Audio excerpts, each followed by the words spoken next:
Listening to the Sports on Tap Podcast Network. Cheers to sports.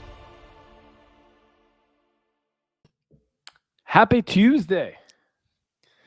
And welcome into the Sports on Tap Seattle podcast with myself, Sammy. And me, George. Welcome into the greatest show in podcasting. The greatest one ever. Today, I would love to ask everybody that's listening to make sure if you're on Spotify or Apple or somewhere, leave us a review and go to YouTube and check out the Sports on Tap Seattle YouTube channel. Just type in Sports on Tap Seattle. We're going to be posting a lot of shorts, like real TikTok type of stuff there, and some clips or full episodes even. So make sure to check it out there. We'd love all that support and leave a review on this pod. Remember, you can find us everywhere, also at Sont Seattle, SONT Seattle. And today, we're going to be talking a little bit of Mariners, Jared Kelenic being sent down, and a couple other things. And then we're going to, at the end, it'll probably be a little bit of a quick podcast, 15, 20 minutes. But we'll talk about the Seahawks game 1 against the Broncos, because I talked about that alone on the solo podcast without George on, when was that, last week? Whatever, Monday? Last week at some point, yeah.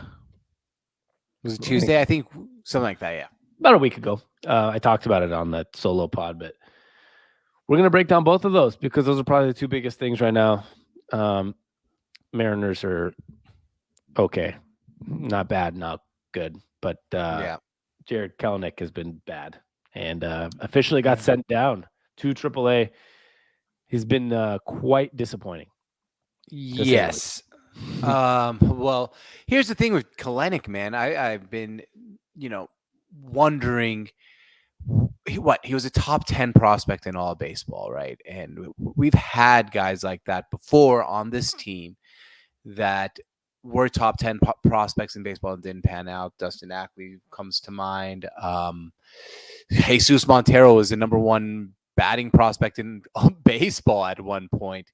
He never made it. He was I like to call it a quadruple A hitter, where he was really good in triple A and just not good enough in the major leagues. And I don't know what happened to Kelenic. Was it too soon? Did we have pressure to bring him up because of what the former president said, where they were trying to manipulate his playing time?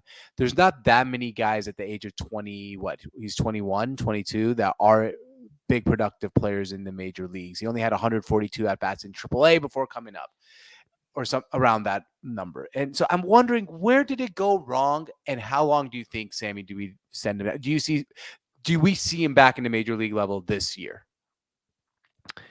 I don't know, but I did see a buy or sell thing on the game day that was saying, and that's not even like a Seattle-based thing. That's just like a brand that was posting, is Kelenic the most overhyped prospect in the last 25 years? Oh my God. That was like you stabbed me right there. That was a stab. Thank you. Well, what happens that makes it look worse? I really don't know if it was good or a bad thing, and you could see it either way, that they did it against the Mets. Like game 1 against the Mets, he gets called down. Now, I guess we're not in the clubhouse. I don't know what the vibe is, what the sentiment about him is, or what the thoughts are about him are. I would have thought that, hey, let's let him play in New York. If he does bad, we'll send him down after. But maybe it's a good kickstart to he's going to go there. And I know maybe the issue of Kelenic, and I don't mean this in the wrong way, but if he's self-aware, he should know this. He seems like he gets overly frustrated with just one at bat. He's a little too hard on himself, a little too angry, which is good sometimes, but I feel like the guy has an attitude check to take care of, because the game of baseball, you have to be patient and, have to be able to take bad at bats and, keep not dwell on them. Yeah. He seems to dwell. That's why he can't DH. I feel like you can't put him at DH ever, right? If he has a bad at bat, he's sitting on in the dugout for 1 hour thinking about his bad at bat. Yeah, and I don't blame him. I want him to be good. He probably wants to be good more than we want him to be good. But he cares more than we do. I'll tell you that much. But I can't believe they sent him down against the Mets. I actually can't believe it. I thought that at least give him that week, first and foremost, he's gonna get booed there or whatever, anyways, just because that's how Mets fans would be, right? I don't think they'd boo him because they didn't want to I trade think him. I think they would. They're just fans. Like I think it's because even if you're booing him, you're booing it because like the organization traded him. It's not like booing Adam. I mean, like it's not like they would have just been like Jared Kelenic up to bat, like every other at bat. There'd be something. He's not going to get a standing ovation either. I'll tell you one thing that would have happened when they put Jared Kelenic up there on the scoreboard and he comes up to bat. Next up, Jared Kelenic, and everyone in this stand sees batting 145. They're gonna rip him a new asshole. You fucking suck, Kelenic. Like you just said the most contradicting sentences of my entire life. You just said they wouldn't boo him, but then they would say you fucking suck. Heckling and booing are different. George, this is the whole point. Don't be so literal. Good God, this was the whole point. The Mariners, one of the reasons the Mariners, everyone's talking about this. One of the reasons the Mariners probably didn't play him in New York is because of worried about how he's going to handle the fucking crowd. The crowd doesn't mean no. Nobody's sitting there arguing. Is he heckling or getting booed? It's the same shit. He was going to get no, bad reaction from the crowd. No, I'm sorry. I'm not just going to let you just make fun of me for saying that. No, it's the same shit. It's not making fun of you. It's just kind of contradicting. Let's move off of it because it's so stupid. Right. I'm just saying he was going to get a bad reaction from the crowd. Like, wow, Sammy said boo, George said heckle. Same shit. He was going to get a bad reaction. Now, as a player, that could have gone one way or the other for Kelenic.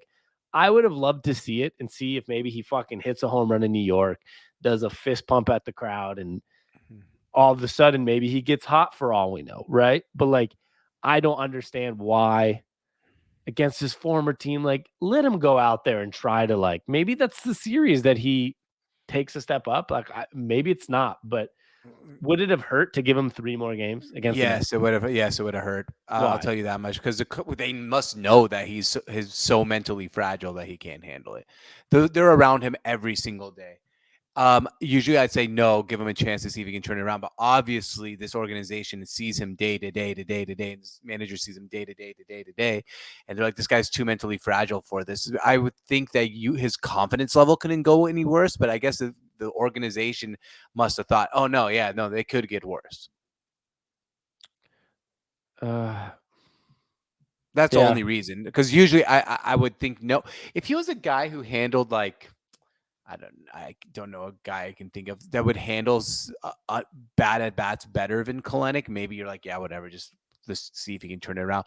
But Kelenic is so emotional about everything. It seems like they're probably like, dude, if he goes bad, like this might just be terrorize himself. Yeah, I don't know. I think like I'm going through like Twitter. My guy Mariners Marcus, he's the best. Like he's awesome to follow on Twitter. And this is back when they sent him down. You know, why did they send down Kelenic before the Mariners series? A lot of different responses. Their fans would troll him to death is one response. Some people, and then they said, yeah, that would toughen him up. Some people said that would be awful for him. Other people would say, I don't think he needs that pressure. Go work on your issues, like you're kind of saying, right? Like some people are saying. I think some people can handle it. I just don't think he can, and the organization knows that. Yeah, and like some people are saying, I agree. Really wanted to see him, but I don't think he earned the chance. Him getting booed and going 0 for 12 would have been bad for him, most likely. Like also, also true. So I mean, like whether it's the fans heckling him, getting booed, going 0 for 12. Getting struck out by Edwin Diaz and having his batting average go from 140 to 120 in a series could also be not good for him.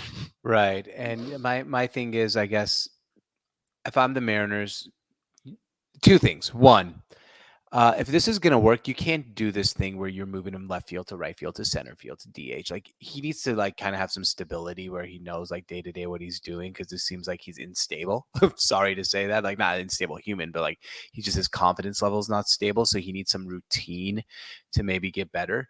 And number 2, I would probably leave him in AAA the rest of the year. Let him really work out what the hell's going on with his swing because this guy came in as a top 10 prospect in baseball. And now he can't even hit over 150. Yeah, he had that like big home run against who was it? at home on a Friday night, and the crowd went wild, and I thought that was a turnaround. And Me too. it It was on wasn't. Apple TV. I remember that On game. Apple TV. Yeah. Yeah, Who was it? against Where we the Rays. The Rays. Yeah, we were down 5 and then like up 5 and then tied, whatever it was. I just, man, fuck. I don't know. It's just like, No, yeah, fuck that. No, you know what? You're right. Fuck. This sucks. This is like we are supposed to finally have it, right? Like this team was supposed to be good this year. We're okay right now. The season's not over. And we were supposed to have Julio Rodriguez, a top 10 prospect in baseball, who seems like he is. He's playing the other night, 4 hits. And then Jared Kelenic, who's another top 10 prospect in baseball.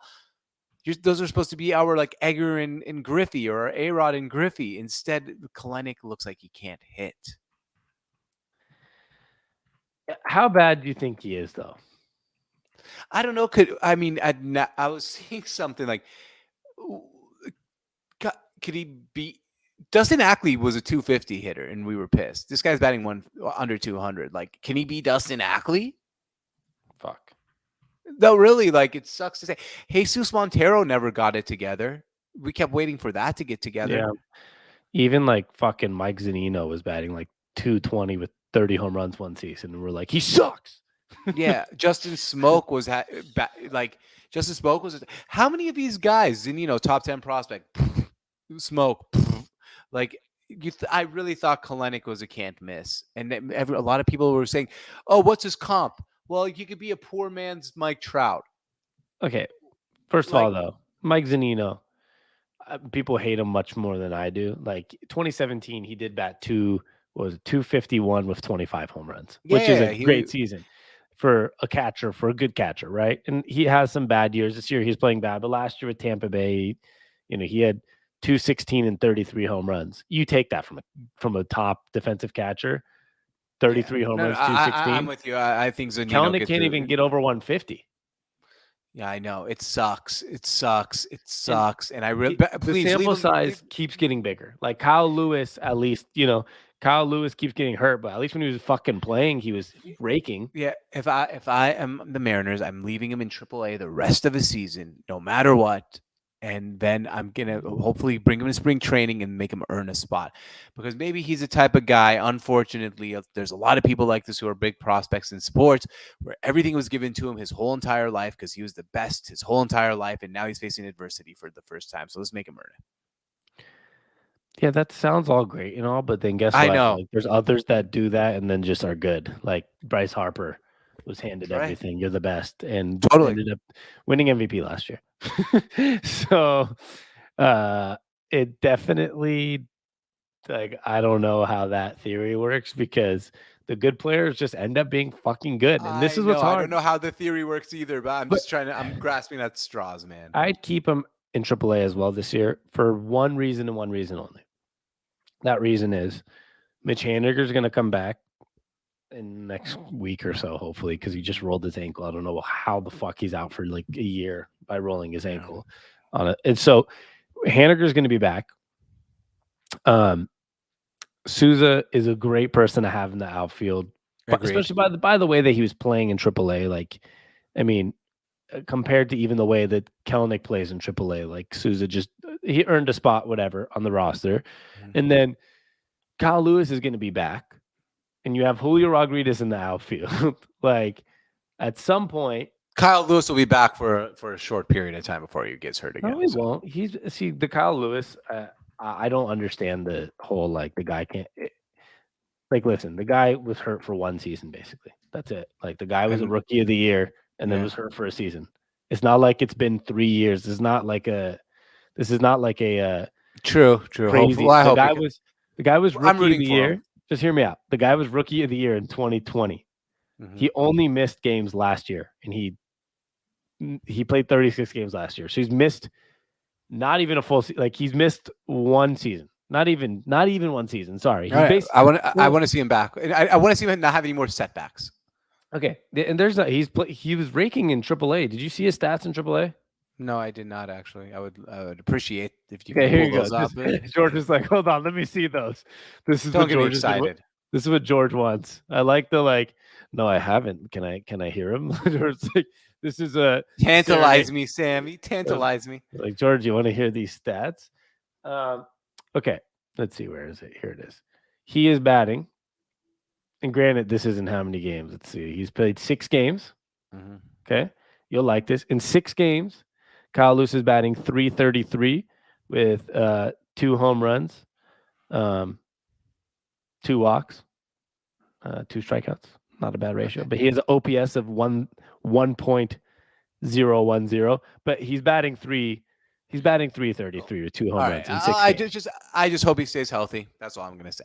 That's it. I got nothing else to say. I'm rooting for him. I want him to be healthy. I'm rooting for the Mariners. I want us to be good. He's also 26 years old, which is young in baseball. It's not like NBA. Young in baseball. That's the one thing with Kelenic, by the way, just to go back to him real quick. He's what, 22, 23? So it's not like his career is over. How old is Jared Kelenic? He might be 20, I think 22 years old. I should know this answer. I think it's 20. I'm pretty sure it's 22 or 21. He's 22. Okay, so there you go. So he still has a chance to get better. Hopefully he does. I will, just let him stay and marinate in AAA. Yeah. That's the best way to put it. Damn it. I like it. I'm going to marinate in AAA. Make him earn it. Yeah, but he will earn it. I mean, just give him some time. Like I said, once again, Haniger is going to be back. Kyle Lewis will be back eventually. And just to keep the good mojo, like, let's just try to remember that Kyle Lewis, once again, he only missed last year, and he actually played some games last year. So he didn't even miss a full season. He won Rookie of the Year in 2020. So, he has a chance still. Yeah, he's played less games than he's missed in his career. So that's where my concern is. Yeah, but that's also cautionary. It's a concern. I'm not saying it's for sure he's gonna always be hurt, but it concerns me. I would rather have my player be available more games than not. Yeah, that's not really a sample size that you can use though when somebody played one season and got hurt one. And don't forget, don't forget. But when he was in the minors, he missed a full season too. Okay, I understand that, but I'm just saying the sample size is not there yet. So it's like if he comes back halfway through this year and plays the second half, he's played more games than he missed now. So it's like the sample size can change. And is it? No, he'd still miss more games than he's played in his career. He played 36 games last year. Okay. Okay. And how many did he play the year before that? He didn't miss games. He was a rookie. He won Rookie of the Year. So he came into the league. I agree, but how many games did he play? It doesn't matter. He didn't play the full season. He got called up mid-season. That doesn't matter. No, he did. No, he didn't. It was a shortened season. Okay, so he played that year. He obviously played the whole year, or he wouldn't have. No, totally. I'm just saying he's played more. He played 58 games. It was a 60-game season. Okay, yeah. So he's played 58 games, and then he played 36 games, and he's missed 100 and something games. I like my players to play more games than they've missed. I understand. That's all I'm saying. The point is, the minute he comes back, if he plays for a full year straight, the numbers outdo itself already. Like if you take away these 30, you add 36 games to next year. If he plays the rest of this year and plays 36 games next year, it already replaces him. It's not like it's a 5-year sample size where he missed 3 seasons. Like he missed 1 season last year. That's it. That's really what he's missed is 1 season. So it's like he has a, I'd rather have a guy that missed 1 season. All right, I'm going to read something. I just want to read my injury history. Go up to finish this sentence really quick. Okay, go ahead. I'd rather have a guy that misses 1 season at 25 years old than when we look back at 30, if he had played from 27, 28, 29, and 30 and played full seasons, that 1 season wouldn't matter, is my point. I agree with you. Totally agree. But here we go. 2016, the Mariners drafted Kyle Lewis. On June 9th, 2016. A month later, July 19th, 2016, he tears his ACL, out for the season. Comes back June 11th, 2017, just under a year from ACL surgery. He was back in center field. 6 days later, he would bruise his knee after crashing into a wall. He is out until early October, where he came back for Winter League. He played the rest. He played Arizona Fall League. After experiencing knee flares 2 games into Fall League, they shut him back down. Early February 2018, after rehabbing through the fall and beginning winter, Dipoto let the world know that Kyle Lewis was going for a knee scope and he'd be out 4 to 6 weeks while recovering. He was assigned to Arkansas on July 21st, 2018. March 22nd, 2021, bone bruise, right knee, missed 17 games.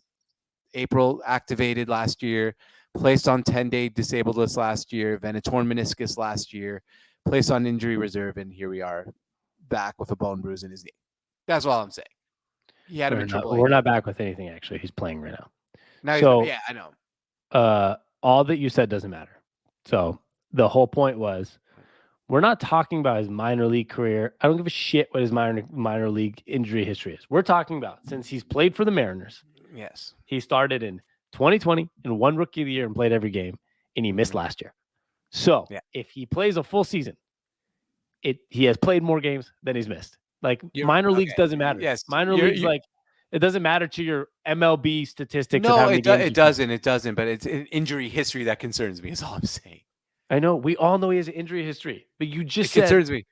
I know that. That's why I said all that you said doesn't matter. We all know he has an injury history. All we're saying is you said that oh my God, he's always out. I'm saying not really. Since he's been in the MLB, he's just missed last year. So give him 100 games from now till next year, and he's played more than he's missed in the MLB. That's all I'm saying. He can be fine. There's also a chance that, Mitch Haniger's more injury prone than this guy. Mitch Haniger played one at bat from coming back from COVID and turned his ankle. This happens every single year to him, right? So it's like, that's baseball. Same thing.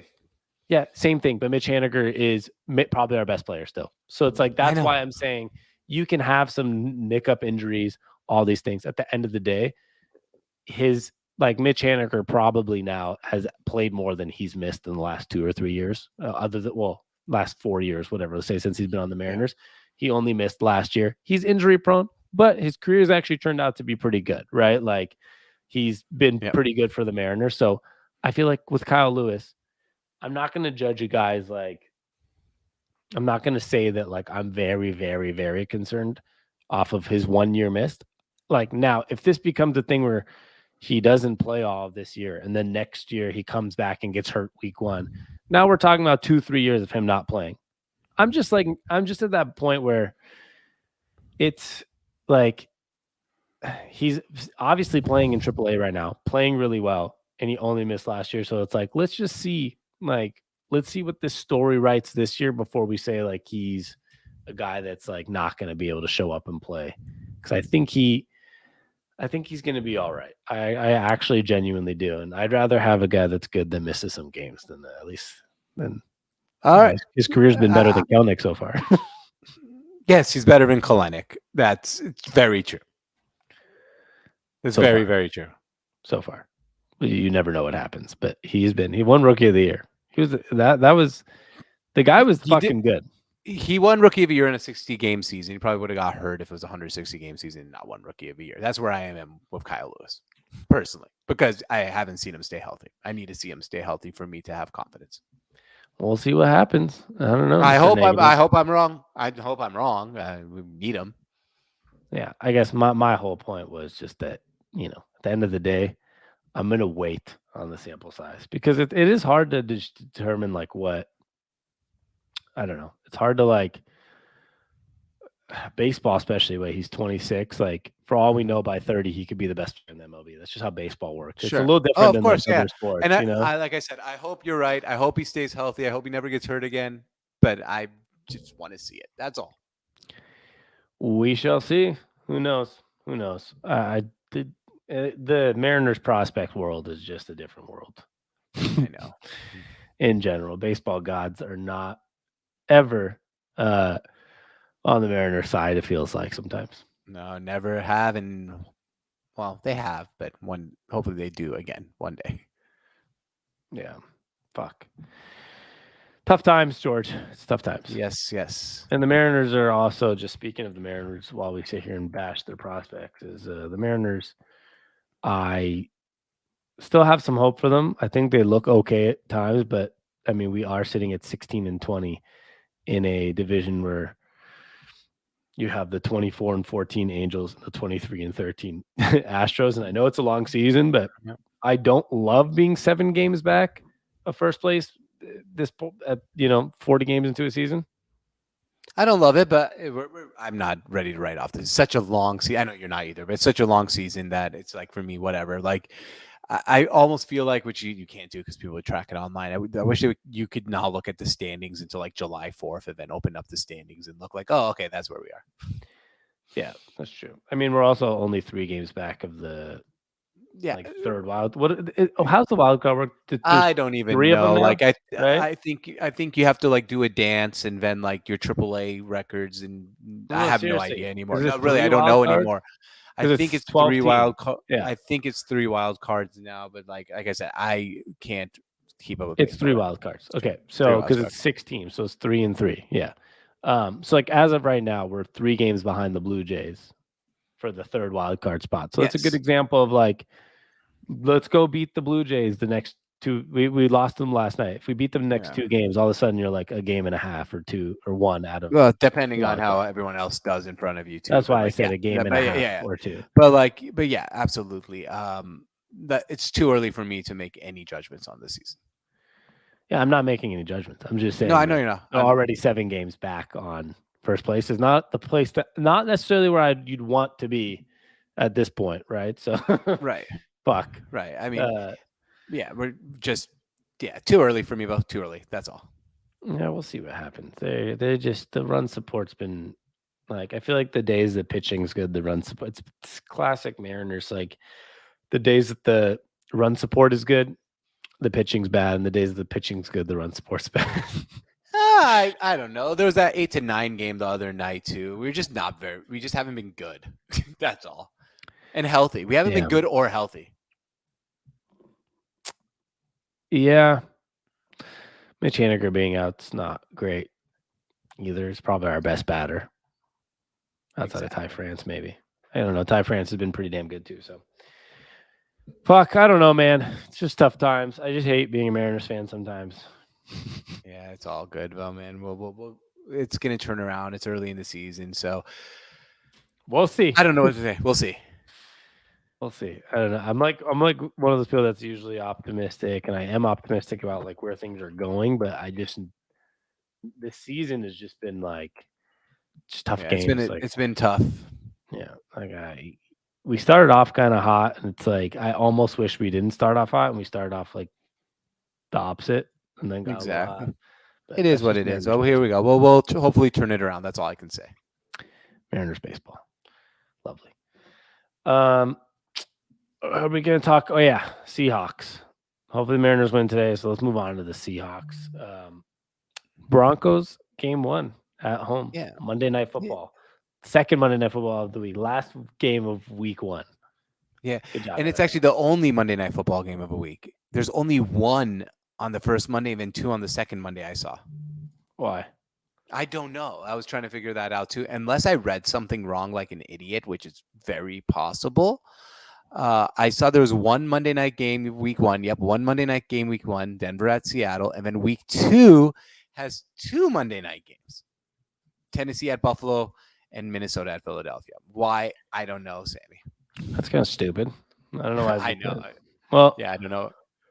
Maybe they're just putting like a extra highlight on this Denver at Seahawks. That's going to have some fucking ratings then. The first Monday night game of the year. I thought it was going to be the second Monday night game.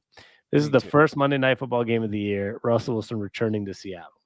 Yep. Well, 2 questions. One, do we boo or cheer? Not you personally. Like, what do you think the fans do? I mean, like, what I think the right answer always is like when if they like announce his name, you give him a little cheer, but then like the rest of the game, you boo.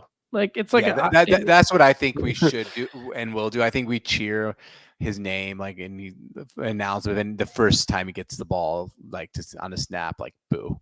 You know, yeah, I kind of like hope the Seahawks almost just do like when they come on the field, like welcome back, Russell Wilson. He does like a little wave, and then they're gonna have that. But see, I don't know, it's different. Like basketball will do like those like little videos.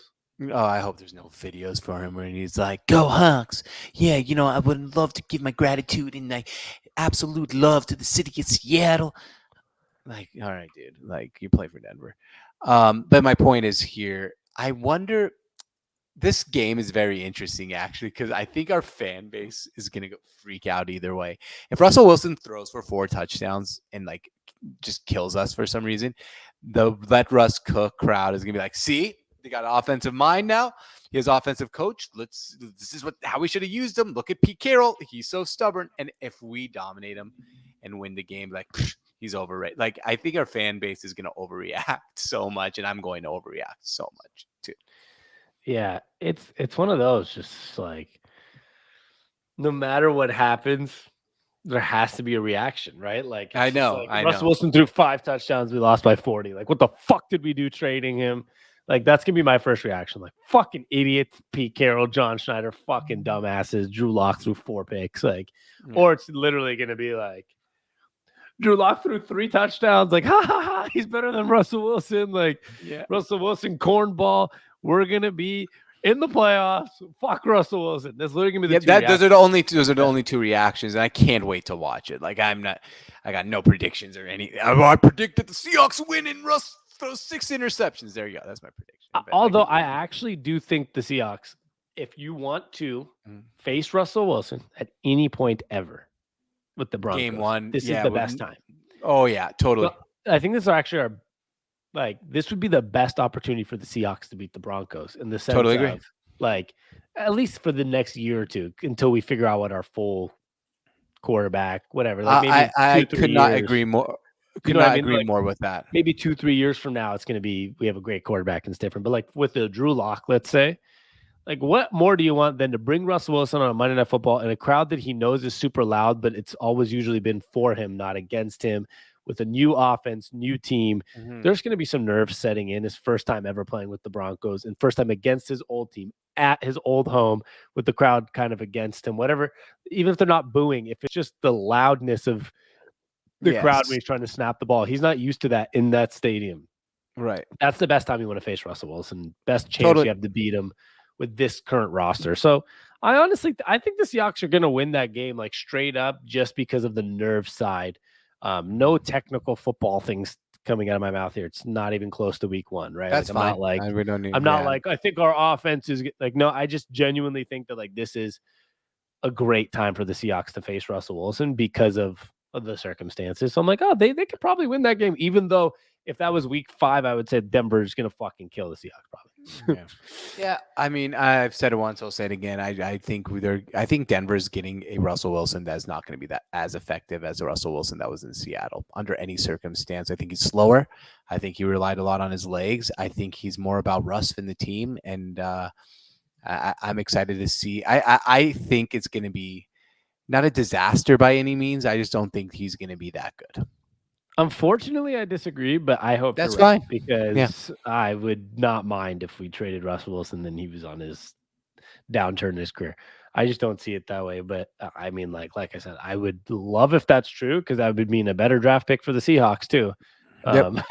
And like better draft picks for the Seahawks, that would mean it was a good call by the Seahawks. So I would not be opposed to if he is on his downturn. I just don't see it. I think NFL teams are smarter than us, and that's why he's considered that guy because that's true. That's fair. Yeah, that is very true. But sometimes, sometimes they get it wrong too. Sometimes, but usually not. Like when it comes to a guy that was already good. That was my point. Not like sometimes they get drafted. Right. Like he's not Carson Wentz. I mean, that's one where the NFL teams got the talent right. It just didn't get the head right. Yeah, but he's not Carson Wentz. That's the thing. He already has one and stuff. Carson Wentz is like right. No, totally. Carson Wentz has been getting like those second, third chances. Russell Wilson's like, we know you're good. He might be less good, but like I think the good thing for a guy like Russell Wilson is he has his head on straight. So I think he'll be able to produce in some shape or form. But last year didn't necessarily equate to that in Seattle, so you never know. Exactly. So looking forward to it. It's gonna be a fun TV experience. We'll say that. Yeah, I'll say like, oh wow, that's Russell Wilson, that's cool. And then like mid game, I'll be like, fuck him, like we're trying to beat you. I'm just gonna say let's go beat him. That's it. I'm not even gonna say it's cool. I mean, it is cool that he's playing in Seattle. His first game out of Seattle. It's kind of it's a cool experience actually. It is a cool experience. Anything. Yes, sir. Well, I think that's all we got. We'll be back. Like I said on our other podcast, and I'll say it here, is sometimes you'll see some solo pods coming from me or George on this feed. So always keep your eye out on the feed. Check out our Sports on Tap Seattle YouTube page and find our social at SONT Seattle, and you'll find the social to everything else we have, including George and I, on those bios. And make sure you leave a review on this. And I think I hit all the points. Perfect, man. And hopefully we see Kyle Lewis back in Major League Baseball soon. We will. I promise you. Give him 3 weeks. All right. I Hopefully. guess. Give him 3 weeks. Much love. Thanks for tuning in today, guys. We appreciate any of the support, and we'll be back soon. This is the Sports on Tap Seattle podcast, and you know what we like to say. Cheers to Seattle. Peace. You're listening to the Sports on Tap Podcast Network. Cheers to sports.